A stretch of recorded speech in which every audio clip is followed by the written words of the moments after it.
Hope you guys are doing well. Welcome back. In today's video, I'm going to show you that how you can manage the profile on the edit shapes and how you can check it out that. So let's get started. So first of all, what we have to do, simply we have to open the edit shape. So I'm going to click on this.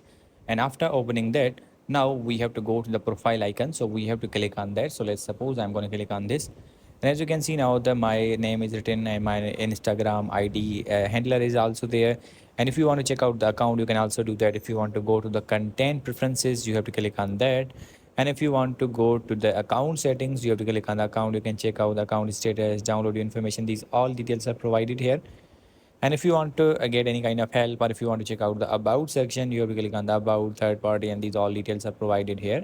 And if you want to go to Instagram, you have to click on this and you will be redirected to the Instagram. So in this way, these are the few settings that you have to know about it. And these are the few settings which will help to manage your account. So in this way, you can manage your account and check details of your account. And I hope you guys understand this video. So see you in the next video.